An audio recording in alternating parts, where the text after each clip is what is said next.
Hey, what's up, everyone, and welcome to another Chicago Beer Pass beer review. Not right in the cellar this time. No. We're drinking some fresh beer. I don't know when this was packaged, but we got the Golden Lager from Crystal Lake. All I think about is Camp Crystal Lake with Jason Voorhees. Is that the camp? I don't know. I've always wondered that because Camp Crystal Lake is where he was from. But is that the same as Crystal Lake, Illinois? Ooh, I don't know. Curious. Recently, I picked up this beer because I was going out on the boat. I felt like a Crystal Lake beer on the boat, on the lake, seemed appropriate. It all makes sense. Yeah. It all makes sense. So the Golden Lager coming in at what, 5.3? Yeah. And nice, just like easy drinking beer for the summer. Yeah. That's what you want from a blonde ale. Not to be confused with the Beechwood blonde. Yeah. The pineapple. That's temperance. Yeah, pineapple. Because they throw from like the Chiquita drums of pineapple. Right, yeah. We were there. We've seen it. So it's slightly confusing that this is called Beech Blonde, and that's Beechwood Blonde. That's true. But the Evanston Beech is called, It's called Beechwood. Beechwood. Yeah. But looks like a beer. It's like not quite clear. Kind of it's like kinda- orange, yellow, a little murky, I guess. Yeah. Rusty. Like a mellow gold. Mm-hmm. Yeah.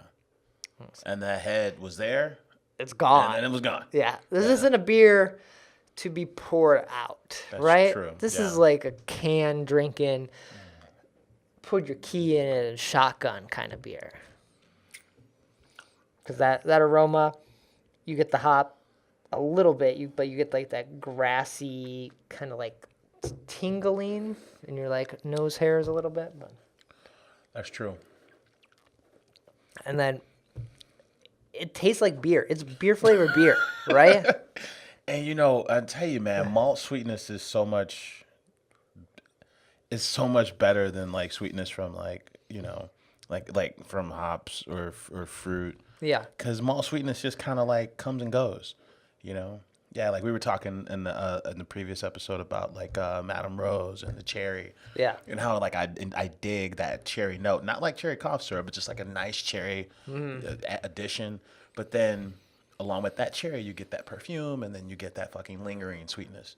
But if you just roll with a beer that's just malt forward with malt sweetness, that malt just kind of like, hey, I'm sweet, and then boom, we're out of here. And it's gone, yeah. And it's back to what you were saying about just kind of like a hoppiness to clean it all up, and like kind of the hoppiness kind of sticks to your palate, but just like nice and bitter, but just a little bit. Mm-hmm. Yeah. And this beer it's not really dry tasting like a Pilsner, but it's not sharp because it has that, like you said, malt sweetness. So it kind of refreshing as it washes away, but it's gone once it's. Yeah. Like almost like a honeyed kind of cider quality to it too, right? Yeah. But the best way to describe it when you give this to someone, this is a beer. This is a beer. Like, Yeah. It is.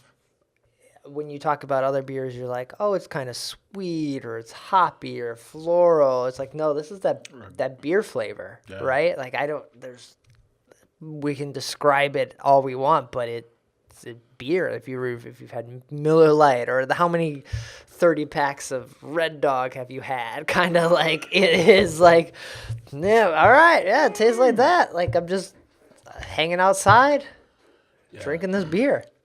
I kind of forgot like how important these beers were until what do we have? Like, what was the last week, right? We had Tropic Hero. Yeah. And I was like, man, Tropic Hero is like what an IPA should taste like, right? Like before we got into The haze. the haze and the world of adjuncts, like Tropic Hero was just kind of like, hey, I'm going to hit you with these 4 ingredients and it's going to remind you of these other things. Mm-hmm. And like sometimes that's kind of all you want.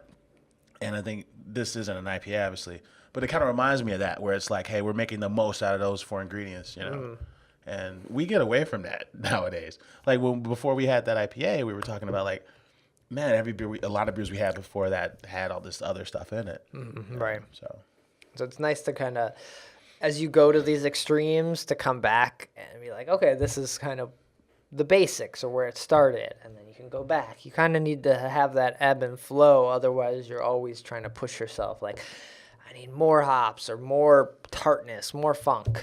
Yeah. And then you lose sight, and then something like a golden ale is boring, I guess. But it's really not, because it has its place, especially when you're outside in the summer. Like, this is where this beer shines. We need beers like these to anchor us. Yeah.